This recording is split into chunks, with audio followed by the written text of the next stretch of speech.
Hello, everybody. This is Aaron and Jenny. I'm making a video today. It's been something that I've been wanting to make for a long time. It's about a personal thing that I've been going through, and it's actually a series of videos, and the one you're watching is all of them clipped together. It's about my deconversion process from Christianity. So thanks for watching. So, Aaron, why did you leave Christianity? There's two main reasons. One is that I felt like I had basically I felt like it wasn't working. That I'd tried it for 35 years or longer of my life, and I was not satisfied with the results. I was willing to look at my beliefs objectively, and then part of that is that I started asking one question, which is, what is more likely? What does the evidence show? So I went on sort of a desperate search for any type of supernatural proof that I could find on the internet, and just anything had a reasonable amount of evidence behind it of these claims of a miracle. And I just couldn't find anything that really jumped out at me as reasonable when I tried to look at it objectively. Which, you don't need miracles in your life to be a Christian, but it always frustrated me that the Bible had a lot of its claims dependent on miracles. Jesus, for example, proved who he was through miracles. The entire religion of Christianity is based on a supernatural event, which is the resurrection of Jesus.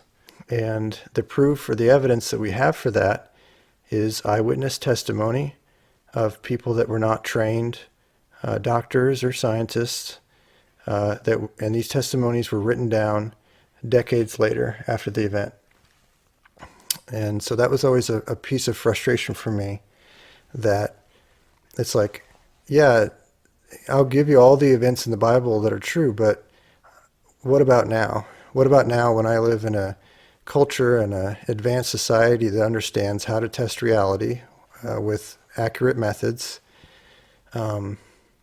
Where's my miracle now that will stand up to that scrutiny? I live now, I live here, and where's a miracle that meets me where I'm at? And I think that's an honest question. So, what else bothered you? I got a list here, and I'm just going to list them because, frankly, there's people out there that can debate this far better than I can, and I just did research myself from what other people have already written. But number one, there's repeated studies that show that prayer doesn't actually work. Number two, there's cases where the Bible is at odds with evidence-based history and science. 3, cases where Scripture contradicts itself. 4, God's lack of action to limit suffering. So that's a big one for me. If I could stop something bad from happening and I don't do it, I think that calls into question my character. Number 5, we can't be sure what the original New Testament writings actually were. So, you said that we can't be sure of what the original New Testament writing was. What do you mean by that? We don't have original copies of what the eyewitnesses to Jesus' life wrote down. In fact, no one wrote anything down for decades later. We don't have those original writings. We don't have copies of those original writings. The first pieces of those writings that we have are little scraps of little pieces of a chapter, and they start to pop up about 70 to 150 years after Jesus lived. There's an argument that always comes out, which is C.S. Lewis's argument, and he says Jesus is either a liar, a lunatic, or a Lord. So either he's not telling the truth, he's a liar, but he doesn't act like a guy that's a habitual liar. He's a lunatic, but he actually doesn't act, he acts rational and calm, and not like you normally associate with someone who claims that they're the Son of God. So you're left with, he could be Lord. And I would say that there is a fourth L, and that L is legend. In that we actually likely don't have an original record of what this man named Jesus said and did.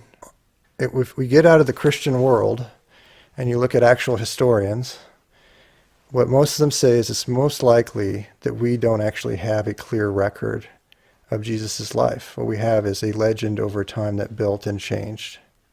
What do you think is the difference between science and faith? When I was in the church, science always was sort of seen as an adversary. It was looked at sort of as another belief system. You have faith in it, or you can believe in science. But that's not really what science is. Science is just an organized way that we can study and look at reality to see what's real. It's something that we all do every day of our lives to exist. And you take what you've found and you continue to build off of that or make decisions based on what you've found to be real. That's essentially science. And to me, that's actually a good definition of honesty. So, what do you say to people when they say God's ways are not ours and that we can't understand everything? I would give an example of a guy that I know, and he's a good man, he's a good father, he works hard, he is kind and respectful to people. He's a good person. He just wasn't raised in Christianity, wasn't exposed to it, isn't really open to it or see a need for it. So you have this good man, by all accounts, and then you have what's going to happen to him according to Christianity after he dies, which is an infinity of torture and torment in hell, all because he didn't believe in God. And to me, that has never jived with the concept of a loving God. I have a hard time balancing that tremendous imbalance.